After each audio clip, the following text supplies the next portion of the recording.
there is a wall here, and the distance here is 0.45 meters. From here to here is 3 meters. The mass here is 50 kilograms, and the distance here is 6 meters. And there's a wall here, and the distance here is 0.3 meters. The intensity is unknown is WA. Intensity unknown is WB. Okay, so in this case you have a plank which is supported by the wall on the left and say point A, and it's supported on the wall at point B. Then the reaction, since it's being supported by the wall, then the force due to the reaction is a triangular distributed load. And what we want to find the intensity of the loadings, the triangular loading at the supports. So we're basically looking at WA as well as WB. So that's the question we have. So I'm going to draw the free body diagram.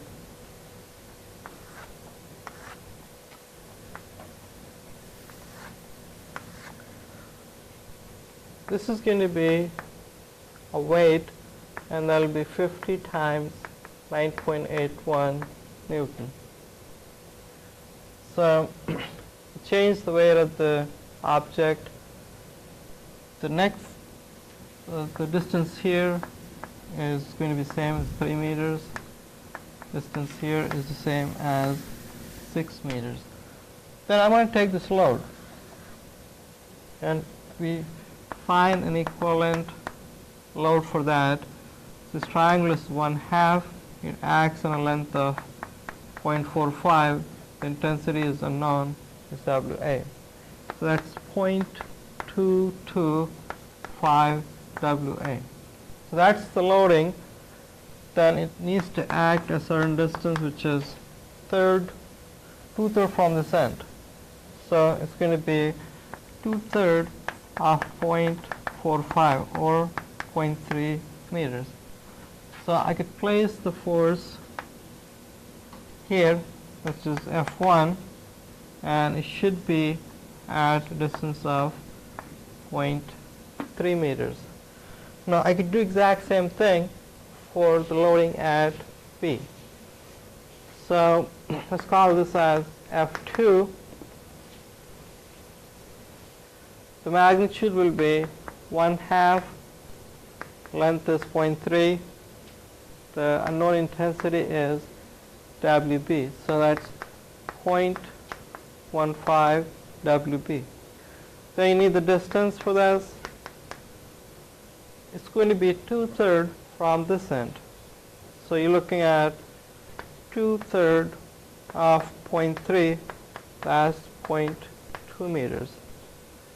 So I could place your second force F2 at a distance of 0.2 meters from point B, and this is being point A.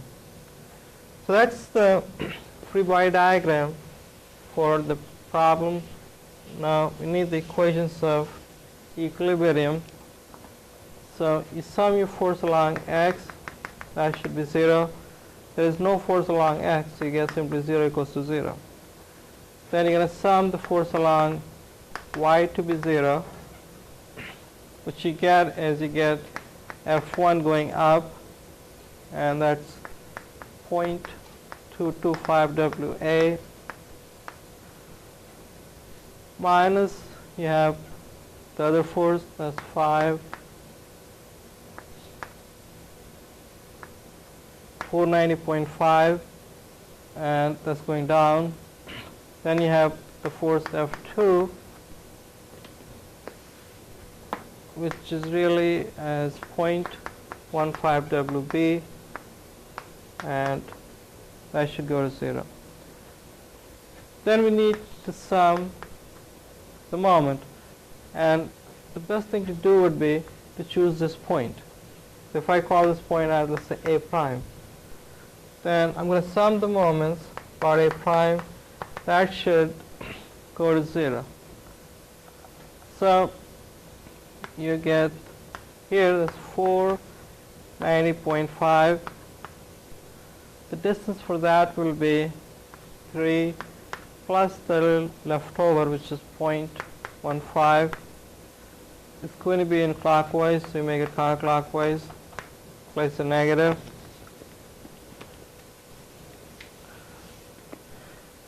Then we got the second one, which is F2, and that's 0.15 WB. The distance for that, again, we're looking for the distance from point A prime. So you have 0.15, then you have a 3, then you have a 6. Then you got the little part here, this one, this 0.1. So you add 0.1, and this should go to 0. So the equation we will get will be negative 490.5 times 3.15 plus 0.15 WB, and then you have 9.25, and that goes to 0. So from this equation we can find WB, and that's going to be 3.6 Newton, and it should be per meters. So if you have that, then you can go to this equation. You could find WA, and WA comes out to be 1437.6, and again that's going to be in Newton meters. Okay, so any questions on this?